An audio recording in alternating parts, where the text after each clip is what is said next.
Hey everyone, Robert here, author of Expansion Mastery, the practical guide to living a fully engaged life. Are you ready to start living life to the fullest? Are you ready and willing to transform yourself and your life from ordinary to extraordinary? Well, let's get started. Welcome, my friends, to the Fully Engaged Life.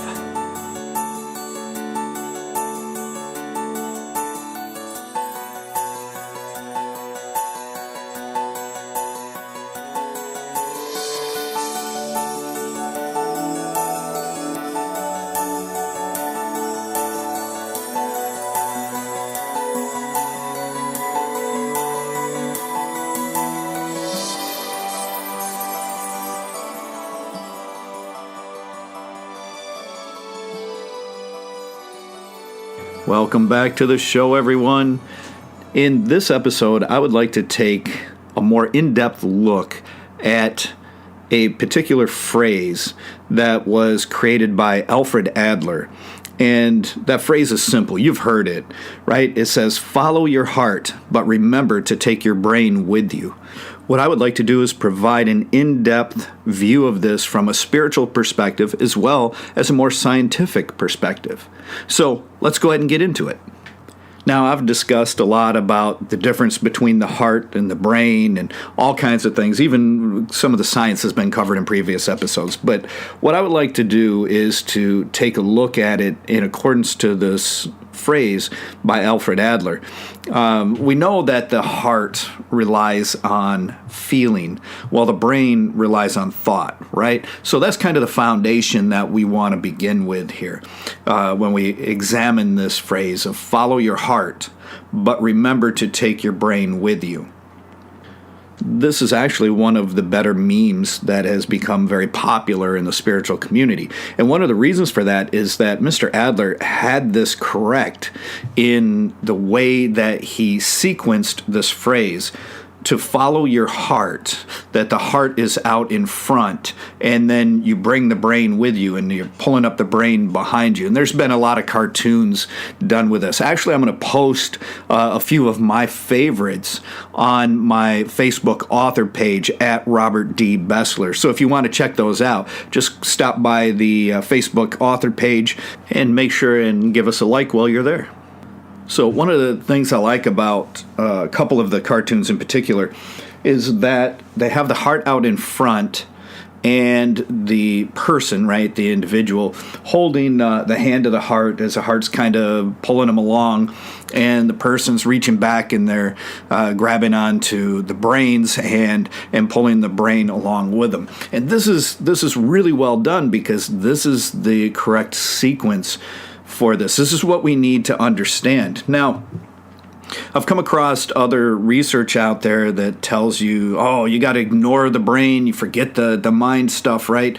And while there's a lot of legitimacy to that, we can't ignore the brain altogether. We have to remember that it does serve a function. Yes, we want to go eventually into a state of no mind and be able to enter into silence and stillness there.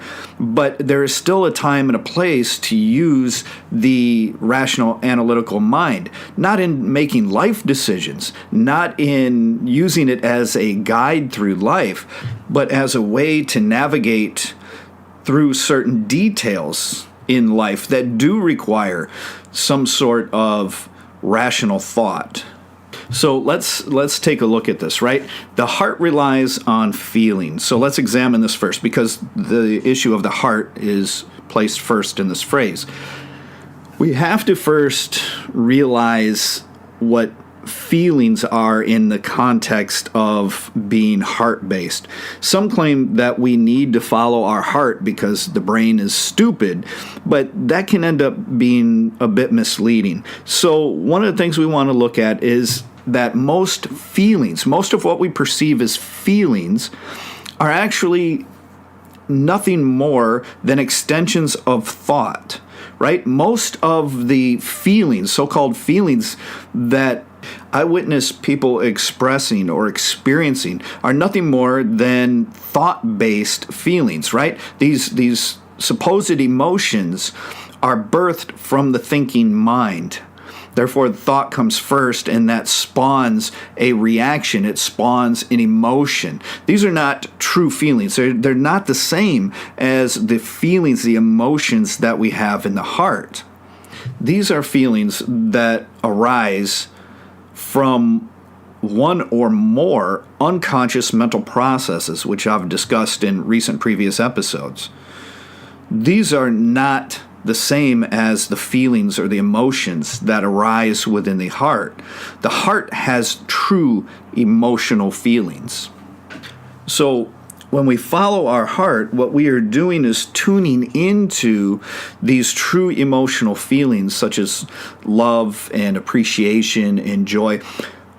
You'll get a sensation of like butterflies in your stomach or something, or a little bit of an ache almost in your chest when something is really good, when you're really in tune and following your path, when you're listening to your heart-mind intelligence, right? The intelligence of the heart-mind is what is present from our own essence, our true self. So when we tune into that, we are able to perceive that through feelings. It's not through words, right? It's not through thought. This is something else. This comes through because it's conscious awareness that we're picking up on, and it's perceived, it's interpreted through the body as a feeling, as a type of emotion, and we follow those. When we are following the guidance of our true self, of our essence, it feels good. We feel good. And our vibration rises. So the intelligence of the heart mind is something very, very different than the intellect of the thinking mind. And this is why it's said that it's good to follow your heart. Now, I'm in 100% agreement with that. My wife and I both base a lot of life decisions, even important life decisions, upon how we feel in our heart. We follow the guidance. We tune into the emotions that are given to us from our higher self, from our true self, and then we follow that. And it never, ever lets you down. The trick is to be truly in tune with it, because if you can do that, then you'll be able to be guided by your true self, and your true self would never steer you in the wrong direction. And this is where the mind comes in, because the thinking mind is not always going to be capable of comprehending the guidance of the heart mind. What I mean by that is that the thinking mind will not be able to rationally understand what it is that we're being guided to do. It won't make sense to the thinking mind because it's not always rational. But this is okay. This is actually very okay. It's a good sign that you're doing something right. Now, this doesn't mean that the thinking mind then is stupid or that it doesn't serve any purpose. So let's go ahead and take a look at the brain or the mind idea here. So we want to follow our heart, but we want to bring our brain with us. Well, yeah, of course, because there's a time and a place to think. There's a time and a place to use the analytical mind, the rational mind, to make sure that we are able to do things correctly. We're able to problem solve our way through certain areas of this guidance that we've received, right? So a lot of times when they say that the mind is stupid, yes, the ordinary unawakened mind is pretty stupid because you're going to be ruled by ego. But when you're of that mind, you are not capable of tuning into your heart anyway. You think you're being guided by your heart, but what you're being guided by is nothing more than thought-based feelings, thought-based emotions, which means that you are still surrendering to the mind, and the brain is guiding you. And this is why things can become so frustrated and incorrect, because whenever we engage in a lot of thought, we overthink something or whatever, the tendency is that it becomes messed up, right? We screw it up. But when we follow our heart, nothing gets screwed up. So the ordinary mind dominated by ego. Yes, it is stupid. It's not going to be able to serve you in any way. But even then, if you have to problem solve, you could enact the brain to do so, right? And you might have to figure out where you're going to take money from to put into this thing to make this happen, right? Whatever it is.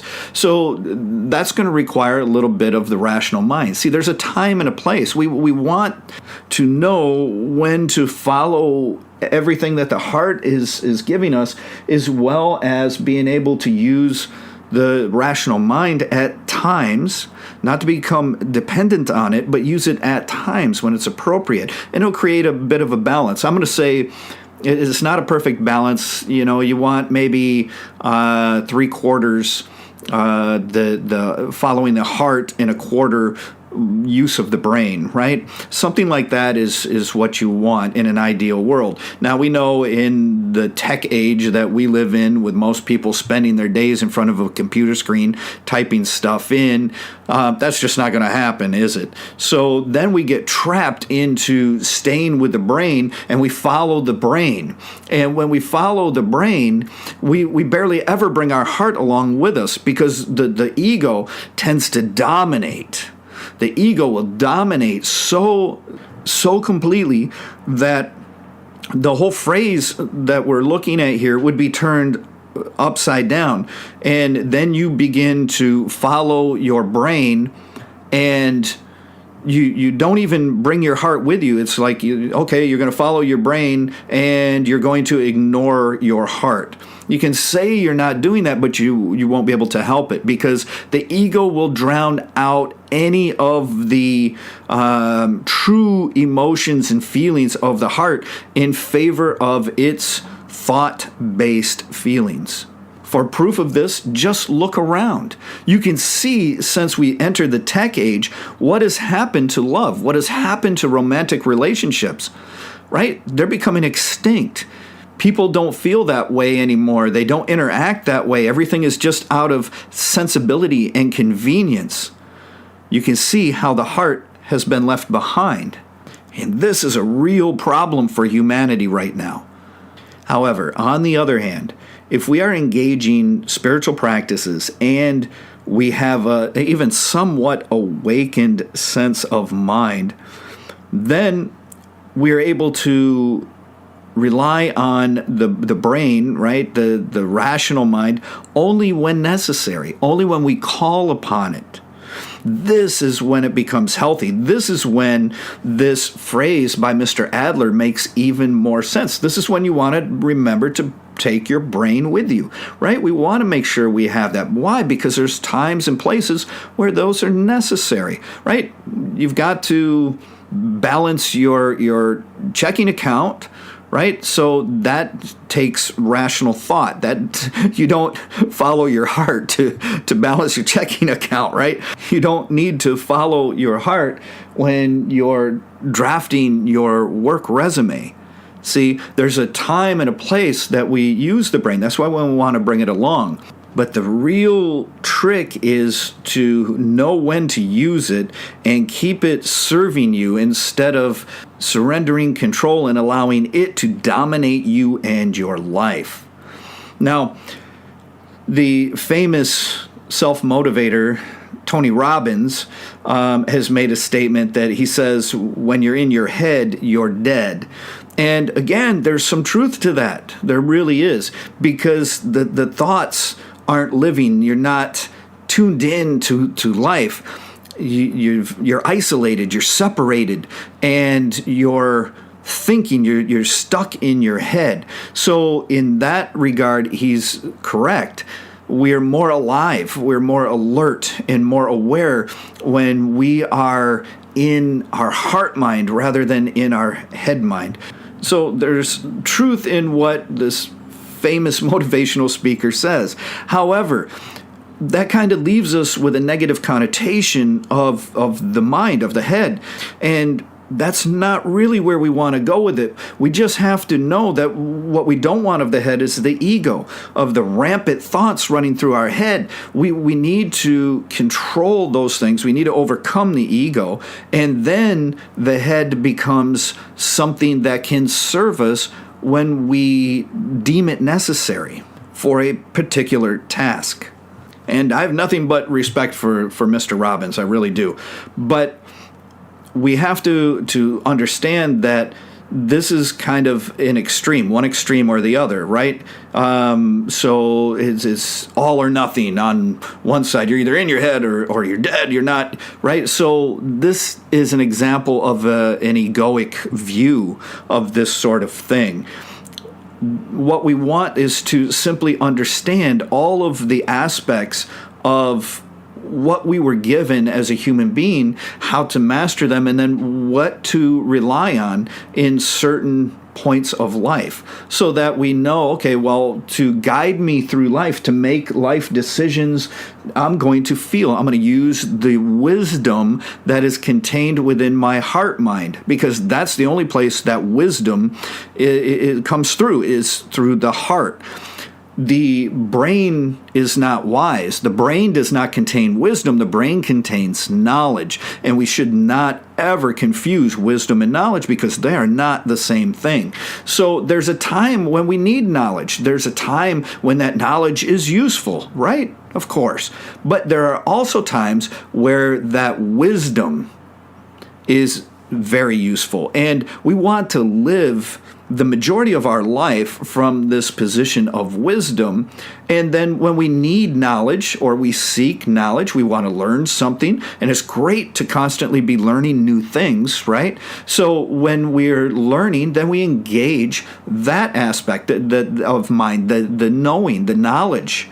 And we gather that. That's fine. That can help even make us wiser, because from that knowledge, we invoke experiences based upon that knowledge, and that results in us expanding our sense of wisdom. But as Mr. Robbins says, if you're in your head, if you're stuck in your head, you're dead. Well, that's because you're so isolated. And think about this. How many times have you been lost in thought? You're thinking intensely and you're oblivious to everything else around you, right? Everything else, all of life around you just seems to fall away as you get completely absorbed in your own head. In that regard, yeah, absolutely. It's the same as being dead, isn't it? So pay attention. Maybe take a look at how many times do you catch yourself in that state, because that's an extreme. We don't want to take it that far. So yes, indeed, we want to follow our heart. This comes first in the phrase for a reason, right? The heart knows best, because this is the seat of the soul or essence. This is the heart mind. The intelligence of the heart mind is the wisdom of your essence. And this is where we interpret the voice of our true self, our essence. It's best to follow these type of feelings as long as you're capable of truly tuning into them. And this is one of the benefits of spiritual practices, especially authentic practices. It allows us to open our heart. It allows us to silence the mind. And then we can tune into the feelings, to the guidance of our heart mind. And there are a lot of people who fall victim to, buy into this fake spirituality of the New Age movement. And what happens, I've witnessed this countless times, what happens is they believe that they are following their heart. Yet if you pay attention to them, if you're around them for even a few fleeting moments, you can tell that their vibration is not very high. You can tell that their heart is not open. And most of all, it's so easy to observe that their mind is not at all still. They have never experienced no mind. They don't know the silence and the stillness. And without that, please hear this, without the attainment of no mind, without the attainment of silence and stillness of the mind, it is simply not impossible to tune into the wisdom of our heart. I know a lot of people don't like to have to hear that, but it's the truth. So there it is. It's just the way it is. So if you got a bunch of thoughts running through your head, or you can tell, right? You can tell the people are all cluttered, and their car's cluttered and their home is cluttered, and they can't focus on anything. These people are incapable of tuning into their heart and the heart-mind wisdom. It becomes a delusion at that point. So be very careful and avoid this trap. That's why I bring it up. You don't want to fall into that trap. Go through the process. Make sure you learn how to open your heart. Make sure you learn how to raise your vibration. Make sure you learn how to bring your mind to a point of stillness where you overcome the ego, where you are able to sit in utter silence and stillness of no mind. There is the space that will allow you to truly tune in to all of the wisdom that you are essentially giving yourself through the wisdom of the heart-mind. So from a little bit more scientific perspective, we understand that there is a direct line of interaction between the heart and the brain, right? It actually goes from the brain to the heart, all the way down to the intestines, down to the gut. In Taoism, they refer to these three centers as dantian, right? And we know that the vagus nerve is an actual physical aspect of the human body that connects them and allows them to interact. Yes, we could also have the central channel, things like that. But this is a scientific understanding, so we're going to take a look at a little bit of Western science, and the vagus nerve is one of the things that connects all the way through there. So this nerve allows for the brain and the heart to interact. And we can clearly see that the heart holds influence over the brain and how the brain works, right? Thanks to the incredible, absolutely outstanding work that the HeartMath Institute has done. All of this stuff has been scientifically tested, proven, and documented, right? It's the brain that is often mistakenly claimed to be the king of the body, right? But this is not true at all. It's not true in spiritual systems, nor is it true in science. Yet, I've heard people make this claim that the mind or the brain is king. Of course, that's complete rubbish. The heart dramatically influences and impacts everything of the brain, not the other way around. And this is how we see the correct sequence of this phrase. However, when the heart is closed and you are stuck in your head, it isolates a lot of the healthy interaction coming from the heart. Sure, there's still impulses that regulate the body and different things like this, but we want to understand that when you do that, you are isolating the brain. You're stuck in your head. If we look at it from a bit of an energetic perspective, it draws all the energy up into your head and kind of has an overheating effect, which is a lot of why you get headaches. You get that ache in your head. You might get flushed. You might get that hot feeling on your head. That's because the energy is rising and it gets stuck up in your head because that's where all of your focus is locked. From a more scientific view, you're simply blocking a lot of the influence coming from the heart through the vagus nerve.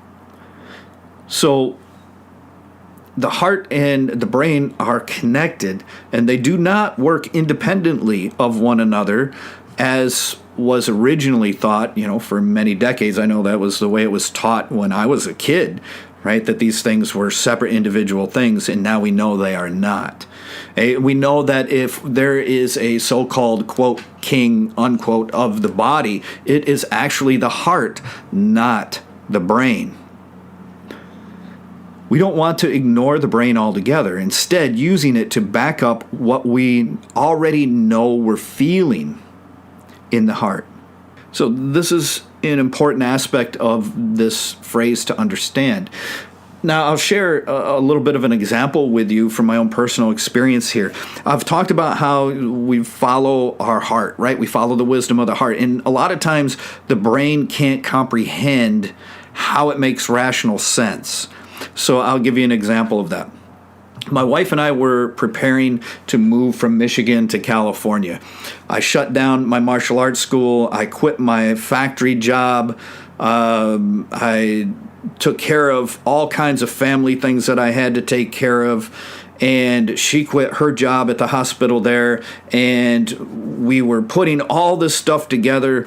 We were sitting one day at Panera, working out all of this stuff on the computer, and we had to use our brain, right, to line up the logistics of when we would have our car shipped out to California, when we would have the pod picked up, and how long we had to have it stored. Well, we lived in China for a little while, up in the mountains, training in Taoist martial arts, and it was too much for the brain. At one point, my wife kind of broke down, and she's like, this stuff doesn't make sense. There's no way it's going to all work out and come together, and there's just no way that all of these things can happen in the perfect sequence, and all it takes is one thing to get messed up, and everything comes tumbling down. Well, she was not wrong. She was not wrong. And see, when the rational mind takes over, when the brain jumps in and starts figuring this stuff out, and then the mind gets active, it generates fear and doubt. That's what it does. So I told her, I said, I know this whole thing sounds crazy. It seems crazy, but I know I'm tuned into the wisdom of my heart, and it's telling me it's going to work out just fine. We don't have to worry about it. So don't think about it. Just keep the feeling of how good it is to do this, how exciting this is, and just stay with that and just keep forging ahead. We got to hold the feeling, even though we've got to use the brain a little bit here and set different logistics through working with different companies and websites and things. Don't get too caught up in the mind. Don't allow the brain to take everything over. We have to stay with that feeling. So we took a moment together and we reaffirmed our vibration. We raised it. We reaffirmed it. We got back in touch, and I'm like, no, I can still feel this is going to work. I don't know how. It doesn't make sense that all this stuff could work out. It really doesn't. It seems to the rational mind to be impossible, yet we got to try. Let's just do it. Let's just do it. We'll see what happens, right? Well, we did it. We did it. And everything worked out exactly as planned.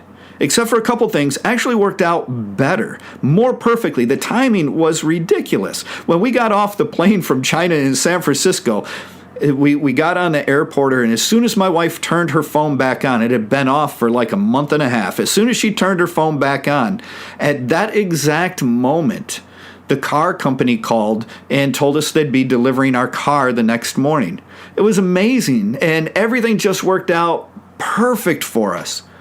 See, we followed the wisdom of our heart, but there was still a time where we had to bring our brain along. There was a time when that served us, and we had to understand the limitation of that and not allow the brain to exceed its usefulness. We have to call it up, we have to control it, and then we go right back into living from the guidance of our heart. And this is just one example. I could give you so many examples of how this exact type of scenario has played out for her and I. It's actually incredible. And now we've gotten so used to it and so adept at it that we're able to actually watch it unfold before our eyes. And that is an incredible thing. You're seeing the universe actually move things around in your favor. You're absolutely capable of observing this as your heart guides you, and you just see these things that are seemingly beyond reason happening. It's incredible. And this is when the magic of life, the magic of the universe, is really easy to observe and experience firsthand. And it is magic in the highest sense of the word. It is absolutely incredible. So remember, follow your heart. It is wise. But bring your brain along, because that's knowledgeable. and understand when to utilize the heart and when to utilize the brain. This is one of the biggest keys to mastering life that I can share, because this makes all the difference. This transforms you and your life in a massive way that allows you to live fully engaged. I mean, think about it, that term, living a fully engaged life. You are witnessing before your very eyes the fabric of nature and reality taking form and revealing your life path. And I'll tell you what, that's better than any movie you're ever going to watch. It is an incredible, incredible experience. So I hope you can take Mr. Adler's phrase to heart, sorry for the pun, and utilize it this way, understand it more deeply, and use it as life advice that will greatly serve you. Please make sure and visit me at www.expansionmastery.com. Grab a signed copy of Expansion Mastery while you're there, or pick up the Appreciation Mastery Program or the Breath Bridge Program, and make sure and support us on YouTube and all the social media. We need your support in getting authentic spiritual practices out to the people, because more and more censorship is coming into play and things like spirituality are becoming suppressed. You wouldn't think that would be the case, but you have to look at what country is really pushing the censorship and providing the programs and algorithms that allow this censoring. There's a reason that Apple and Google moved to China. So let's get this out there as much as we can, hopefully even to the good people of China, and we will be able to spread authentic spirituality and help this consciousness shift to take place in a bigger and bigger way. Until next time, my friends, I wish you the very best in your practices and your life. Take care.